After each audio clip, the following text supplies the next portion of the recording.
ओम श्री सांब शिवाय नमः। ओम श्री गणेशाय नमः। श्री शिव महापुराण में रुद्र संहिता सती खंड का 37वां अध्याय प्रारंभ करते हैं। गणों सहित वीरभद्र द्वारा दक्ष यज्ञ का विध्वंस, दक्ष वध, वीरभद्र का वापस कैलाश पर्वत पर जाना, प्रसन्न भगवान शिव द्वारा उसे गणाध्यक्ष पद प्रदान करना। ब्रह्मा जी बोले, सभी शत्रुओं के विनाशक महाबलवान वीरभद्र भगवान विष्णु के साथ युद्ध में सभी प्रकार के दुखों को दूर करने वाले भगवान शंकर का अपने हृदय में ध्यान करके दिव्य रथ पर आरूढ़ होकर बड़े महान अस्त्रों को लेकर सिंह के समान गर्जने लगे। बलशाली विष्णु भी अपने योद्धाओं को उत्साहित करते हुए महान शब्द करने वाले अपने पांचजन्य नामक शंख को बजाने लगे। उस शंख की ध्वनि को सुनकर जो देवता पहले युद्ध भूमि छोड़कर भाग खड़े हुए थे, वे तत्क्षण लौटकर आ गए। तब सेना सहित समस्त इंद्रादि लोकपाल सिंह गर्जना करके वीरभद्र के गणों के साथ युद्ध करने लगे। उस समय सिंहनाद करते हुए गणों एवं लोकपालों के बीच भयंकर घनघोर द्वंद्व युद्ध छिड़ गया। इंद्र नंदी के साथ युद्ध करने लगे, अग्नि अश्मा के साथ और बलशाली कुबेर कुश मांडपति के साथ युद्ध करने लगे। तब इंद्र ने 100 पर्व वाले वज्र से नंदी पर प्रहार किया। नंदी ने भी त्रिशूल से इंद्र की छाती में प्रहार किया। बलवान इंद्र और नंदी दोनों एक दूसरे को जीतने की इच्छा से अनेक प्रकार के प्रहार करते हुए परस्पर प्रीतिपूर्वक लड़ने लगे। अत्यंत क्रोधयुक्त अग्नि ने अपनी शक्ति से अश्मा पर प्रहार किया तथा उसने भी अग्नि पर बड़े वेग से तीक्ष्ण धार वाले त्रिशूल से प्रहार किया। गणों में श्रेष्ठ युद्धपति महालोक प्रीतिपूर्वक शिवजी का ध्यान करते हुए यमराज के साथ घनघोर युद्ध करने लगे। महान बलशाली चंड आकर नितृति को तिरस्कृत करते हुए बड़े बड़े अस्त्रों से उनके साथ युद्ध करने लगे। महाबलवान मुंड भी त्रिलोकी को विस्मित करते हुए अपनी उत्तम शक्ति से वरुण के साथ युद्ध करने लगे। वायु ने अपने परम तेजस्वी अस्त्र से भृंगी को आहत कर दिया और प्रतापी भृंगी ने भी त्रिशूल से वायु पर प्रहार किया। वीर कुष्मांडपति ने पहुंचकर हृदय में आदरपूर्वक शिवजी का ध्यान करके कुबेर के साथ युद्ध करना प्रारंभ किया।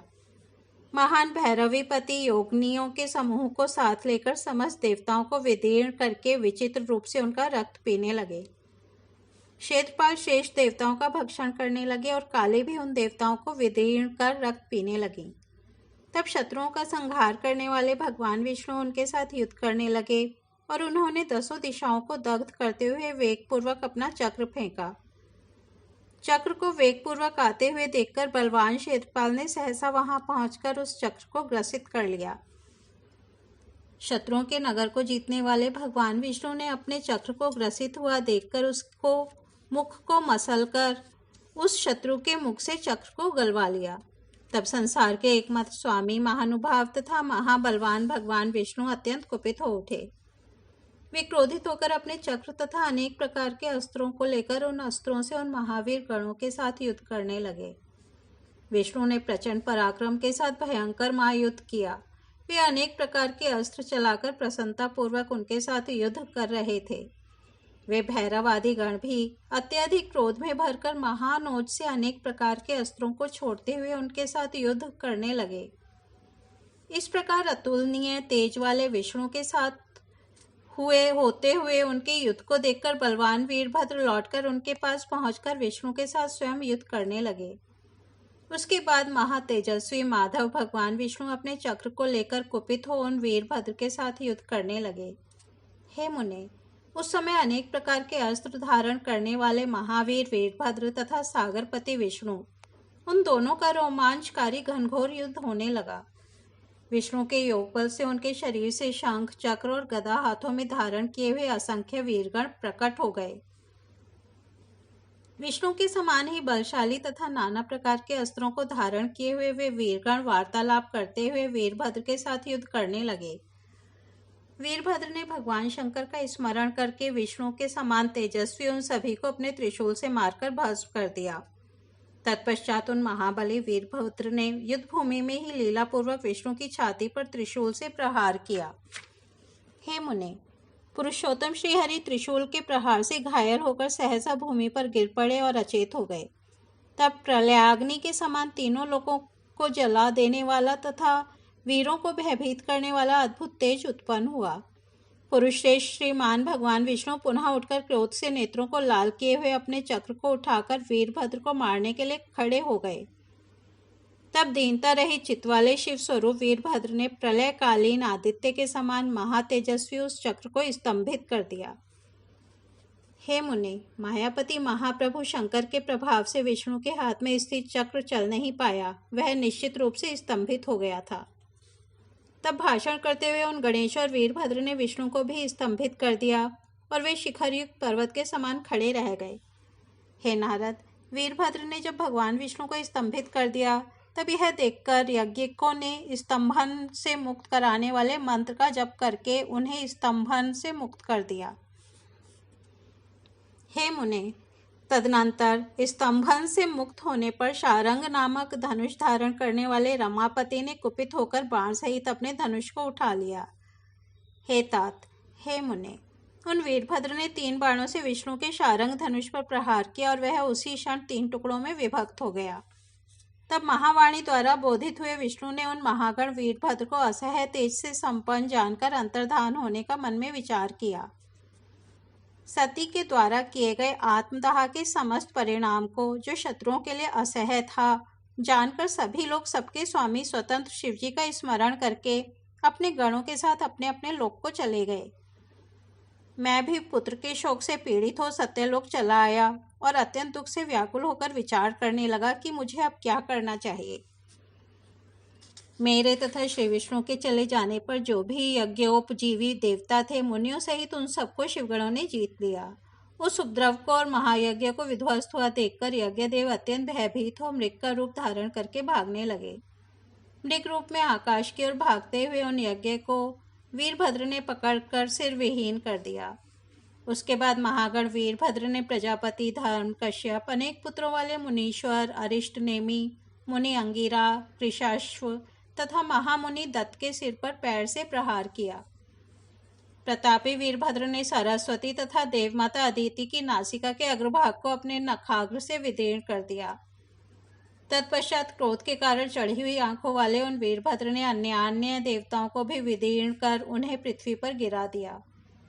मुख्य मुख्य देवताओं और मुनियों को विदीर्ण कर देने पर भी वे शांत नहीं हुए। महान क्रोध से भरे हुए वे नागराज की भांति सुशोभित हो रहे थे।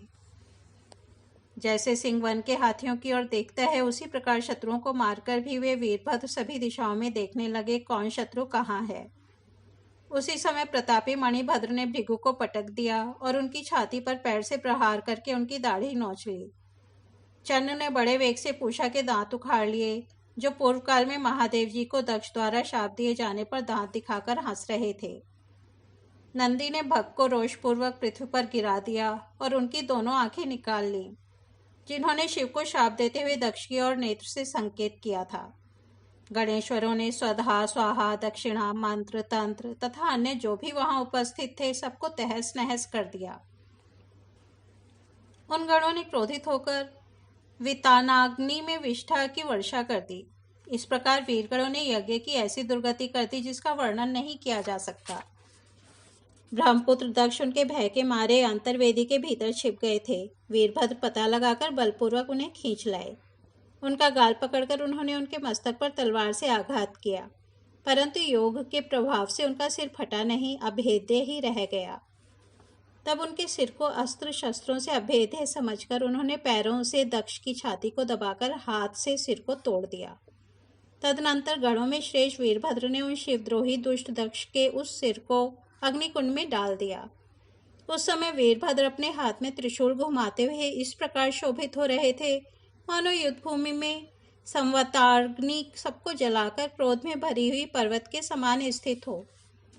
जिस प्रकार प्रज्वलित अग्नि पतंगों को जला डालती है, उसी प्रकार वीरभद्र ने क्रोधित होकर बिना परिश्रम किए ही इन सबको मारकर अग्नि से जला डाला। तत्पश्चात दक्ष आदि को जलाकर वीरों की शोभा से युक्त त्रिलोकी को गुंजित करते हुए वीरभद्र ने भयानक अट्टहास किया। तदनंतर वहां गणों सहित वीरभद्र के ऊपर नंदनवन की दिव्य पुष्प वृष्टि होने लगी। शीतल सुगंधित तथा सुखदायक हवाएं धीरे धीरे बहने लगीं और उसी के साथ देवताओं की दुंदुभियां बजने लगीं। तदनंतर घोर अंधकार का नाश करने वाले सूर्य की भांति वे वीरभद्र, दक्ष और उनके यज्ञ का विनाश करके कृत कार्य हो तुरंत कैलाश पर्वत पर चले गए। कार्य को पूर्ण किए हुए वीरभद्र को देखकर परमेश्वर शिवजी मन ही मन बहुत प्रसन्न हुए और उन्होंने वीरभद्र को गणों का अध्यक्ष बना दिया। इस प्रकार श्री शिव महापुराण के अंतर्गत द्वितीय रुद्र संहिता के द्वितीय सती खंड में यज्ञ विध्वंस वर्णन नामक 37वां अध्याय पूर्ण हुआ। अब हम 38वां अध्याय सुनते हैं। दधीची मुनि और राजा शिव के विवाद का इतिहास। शुक्राचार्य द्वारा दधीची को महामृत्युंजय मंत्र का उपदेश। मृत्युंजय मंत्र के अनुष्ठान से दधीची को अवधेयता की प्राप्ति। सूत जी बोले, अत्यंत बुद्धिमान ब्रह्मा का यह वचन सुनकर द्विज श्रेष्ठ नारद विस्मित होकर प्रसन्नतापूर्वक उनसे पूछने लगे। नारद जी बोले, हे ब्राह्मण, भगवान विष्णु शिवजी को छोड़कर अन्य देवताओं के साथ दक्ष के यज्ञ में किस कारण से गए, जहाँ उनका तिरस्कार ही हुआ, इसे बताइए। क्या वे प्रलयकारी पराक्रम वाले शंकर को नहीं जानते थे? उन्होंने अज्ञानी की भांति शिवगणों के साथ युद्ध क्यों किया? हे करुणानिधे, यह मुझे बहुत बड़ा संदेह है, आप उसे दूर कीजिए। और प्रभो, मन में उत्साह पैदा करने वाले शिव चरित्र को भी कहिए। ब्रह्मा जी बोले, हे द्विजवर्य, आप प्रेम पूर्वक शिव चरित्र का श्रवण कीजिए, जो पूछने वालों तथा कहने वालों के सभी संदेहों को दूर करता है। पूर्व काल में दधीची मुनि ने राजा शिव की सहायता करने वाले श्री हरि को शाप दे दिया था, इसलिए भ्रष्ट ज्ञान वाले वे विष्णु देवताओं के साथ दक्ष के यज्ञ में चले गए। नारद जी बोले, हे ब्राह्मण, मुनियों में श्रेष्ठ दधीची ने भगवान विष्णु को शाप क्यों दिया? शिव की सहायता करने वाले विष्णु ने उनका कौन सा अपकार किया था? ब्रह्मा जी बोले, शिव नाम से प्रसिद्ध एक महातेजस्वी राजा उत्पन्न हुए थे। वे महाप्रभावशाली मुनीश्वर दधीची के मित्र थे। पूर्व काल में लंबे समय से तप के प्रसंग को लेकर शिव और दधीची में महान अनर्थकारी विवाद आरंभ हो गया, जो तीनों लोकों में विख्यात हो गया। उस विवाद में वेदविद शिव भक्त दधीची ने कहा कि तीनों वर्णों में ब्राह्मण ही श्रेष्ठ है, इसमें संदेह नहीं। महामुनि दधीची की यह बात सुनकर धन के मद से विमोहित राजा शिव ने इस प्रकार प्रतिवाद किया। शिव बोले, राजा इंद्र आदि 8 लोकपालों के स्वरूप को धारण करता है तथा समस्त वर्णों और आश्रमों का स्वामी एवं प्रभु है, इसलिए राजा ही सबसे श्रेष्ठ है। राजा की श्रेष्ठता प्रतिपादन करने वाली श्रुति भी कहती है कि राजा सर्वदेवमय है।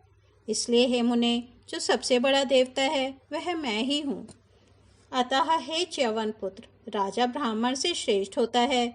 आप इस संबंध में विचार करें और मेरा अनादर न करें। मैं आपके लिए सर्वथा पूजनीय हूँ। ब्रह्मा जी बोले, उन शुभ का श्रुतियों और स्मृतियों के विरुद्ध यह मत सुनकर मुनि श्रेष्ठ दधीची अत्यंत कुपित हो उठे। तब हे मुने, आत्मगौरव के कारण कुपित हुए महातेजस्वी दधीची ने शिव के मस्तक पर अपनी बाईं मुट्ठी से प्रहार किया।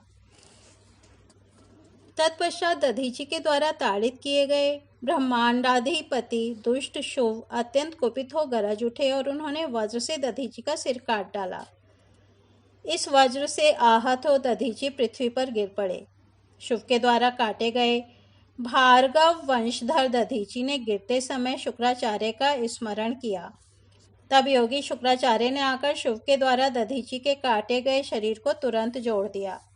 दधीची की देह को पूर्व की भांति ठीक करके शिव भक्त शिरोमणि तथा मृत्युंजय विद्या के प्रवर्तक शुक्राचार्य उनसे कहने लगे। शुक बोले, हे तात दधीची, मैं सर्वेश्वर प्रभु शंकर का पूजन करके श्रेष्ठ वैदिक महामृत्युंजय मंत्र का आपको उपदेश देता हूँ। त्र्यंबकम यजामहे।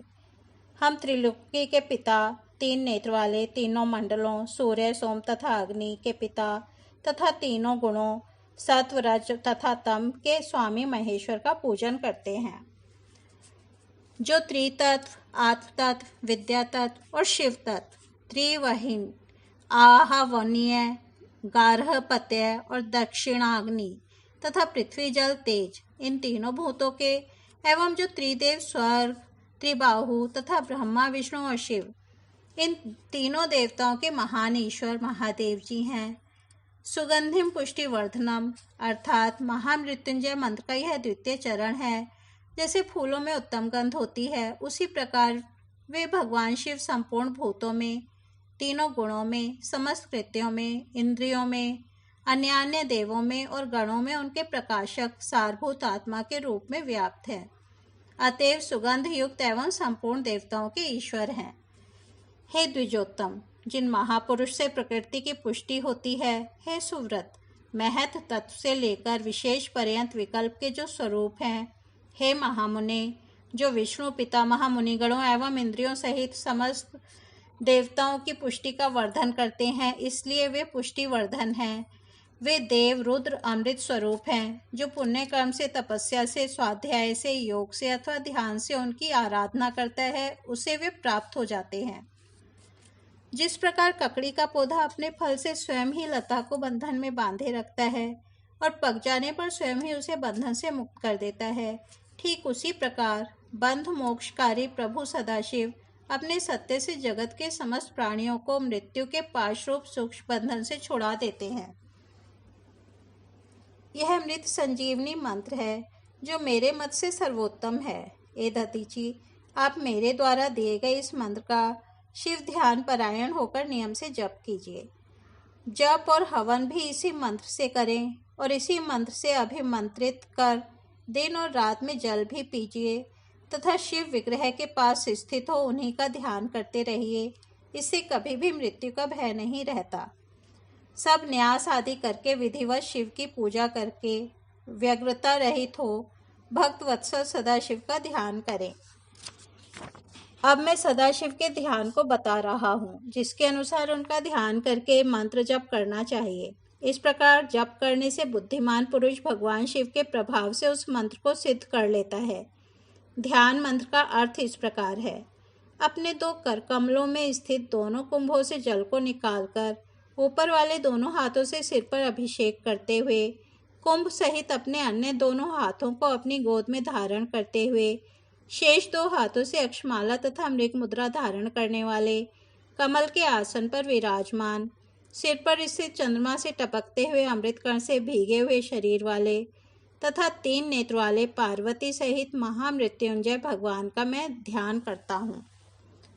ब्रह्मा जी बोले, हे तात, मुनिश्रेष्ठ दधीचि को इस प्रकार उपदेश देकर शुक्राचार्य भगवान शंकर का स्मरण करते हुए अपने स्थान को चले गए। उनकी बात सुनकर महामुनि दधीचि बड़े प्रेम से शिवजी का स्मरण करते हुए तपस्या के लिए वन में गए। वहां जाकर वे विधि पूर्वक महामृत्युंजय नामक उस मंत्र का जप करते हुए और प्रेम पूर्वक शिव का चिंतन करते हुए तपस्या करने लगे। दीर्घ काल तक उस महामृत्युंजय मंत्र का जप करके तपस्या द्वारा शंकर की आराधना करके उन्होंने शिव को प्रसन्न कर लिया। हे महामुने, तब उस जप से प्रसन्नचित भक्त वत्सल शिव उनके सामने प्रेम पूर्वक प्रकट हो गए। अपने प्रभु शंभु का साक्षात दर्शन करके वे मुनीश्वर आनंदित हो गए और उन्हें विधि पूर्वक प्रणाम करके दोनों हाथ जोड़ भक्ति भाव से स्तवन करने लगे। हे तात, हे मुने। उसके बाद मुनि के प्रेम से आनंदित उन शिव ने अत्यंत प्रसन्नचित से दधीचि से कहा, वर मांगो। शिव का वह वचन सुनकर भक्त श्रेष्ठ दधीचि दोनों हाथ जोड़कर नतमस्तक हो भक्त वत्सल शंकर से कहने लगे। दधीचि बोले, हे देवदेव, हे महादेव, मुझे 3 वर दीजिए। मेरी हड्डी वज्र हो जाए, कोई भी मेरा वध ना कर सके और मैं सर्वथा अधीन रहूं। ब्रह्मा जी बोले, उनके कहे हुए वचन को सुनकर प्रसन्न हुए परमेश्वर ने तथास्तु कहा और उन दधीचि को 3 वर दे दिए। शिवजी से 3 वर पाकर वेद मार्ग से प्रतिष्ठित महामुनि आनंद मग्न हो गए और शीघ्र ही राजा शिव के स्थान पर गए। उग्र स्वभाव वाले महादेव जी से अवध्यता अस्थि के वज्र में होने और अधीनता का वर पाकर दधीचि ने राजेंद्र शिव के मस्तक पर पाद मूल से प्रहार किया। तब विष्णु की महिमा से गर्वित राजा शिव ने भी क्रोधित होकर दधीचि की छाती पर वज्र से प्रहार किया। वह वज्र परमेश्वर शिव के प्रभाव से महात्मा दधीचि का कुछ भी अनिष्ट न कर सका। इससे ब्रह्मपुत्र शिव को आश्चर्य हुआ। मुनीश्वर दधीचि की अवधेयता, अधीनता तथा वज्र से बढ़कर प्रभाव देखकर ब्रह्म कुमार शिव के मन में बड़ा विस्मय हुआ। वे शरणागत पालक नरेश मृत्युंजय के सेवक दधीचि से पराजित होकर शीघ्र ही वन में जाकर इंद्र के छोटे भाई मुकुंद हरि की आराधना करने लगे। उनकी पूजा से संतुष्ट होकर गरुड़ ध्वज भगवान मधुसूदन ने उन्हें दिव्य दृष्टि प्रदान की। उस दिव्य दृष्टि से गरुड़ ध्वज जनार्दन देव का दर्शन करके और उन्हें प्रणाम करके शिव ने प्रिय वचनों के द्वारा उनकी स्तुति की। इस प्रकार इंद्र आदि से स्तुत उन अजय ईश्वर देव का पूजन और स्तवन करके वे राजा शिव भक्ति भाव से उनकी ओर देखकर मस्तक झुकाकर प्रणाम करके उन जनार्दन से कहने लगे। राजा बोले, हे भगवान, दधीची नाम से परिचित एक ब्राह्मण हैं जो धर्म के ज्ञाता तथा विनम्र स्वभाव वाले हैं। वे पहले मेरे मित्र थे। वे निर्विकार मृत्युंजय महादेव की आराधना करके उन्हीं शिवजी के प्रभाव से सबके द्वारा सदा के लिए अवध्य हो गए हैं। एक दिन उन महातपस्वी दधीची ने भरी सभा में अपने बाएं पैर से मेरे मस्तक पर बड़े वेग से अवहेलना पूर्वक प्रहार किया और बड़े गर्व से मुझसे कहा, मैं किसी से नहीं डरता। हे हरे, वे मृत्युंजय से उत्तम वर पाकर अनुपम गर्व से भर गए हैं। ब्रह्मा जी बोले, हे नारद, महात्मा दधीची की अवध्यता को जानकर श्री हरि ने महेश्वर की अतुलित प्रभाव का स्मरण किया। इस प्रकार स्मरण करके विष्णु ब्रह्मपुत्र शिव से शीघ्र बोले, राजेंद्र, ब्राह्मणों को कहीं भी थोड़ा सा भय नहीं है। हे भूपते, विशेष रूप से रुद्र भक्तों के लिए तो भय है ही नहीं। यदि मैं आपकी ओर से कुछ करूं तो ब्राह्मण दधीची को दुख होगा और वह मुझ जैसे देवता के लिए भी शाप का कारण बन जाएगा। हे राजेंद्र, दधीची के शाप से दक्ष के यज्ञ में सुरेश्वर शिव के द्वारा मेरा विनाश होगा और फिर उत्थान भी होगा। हे राजेंद्र, दधीची के शाप के कारण ही सभी देवताओं, मेरे तथा ब्रह्मा के उपस्थित रहने पर भी दक्ष का यज्ञ सफल नहीं होगा। हे महाराज, मैं आपके लिए दधीची को जीतने का प्रयास करूंगा। विष्णु का यह वचन सुनकर राजा शिव ने कहा, ऐसा ही हो। इस प्रकार कहकर वे उस कार्य के लिए मन ही मन उत्सुक हो प्रसन्नतापूर्वक वहीं ठहर गए। इस प्रकार श्री शिव महापुराण के अंतर्गत द्वितीय रुद्र संहिता के द्वितीय सती खंड में शिव और दधीची के विवाद का वर्णन नामक 38वां अध्याय पूर्ण हुआ। कल हम 39वां अध्याय सुनेंगे। तब तक हम यहीं विराम देते हैं। त्र्यंबकम यजामहे सुगंधिम पुष्टिवर्धनम उर्वारुकमेव बंधनान् मृत्योर्मुक्षीयमामृतात्। ओम नमः शिवाय।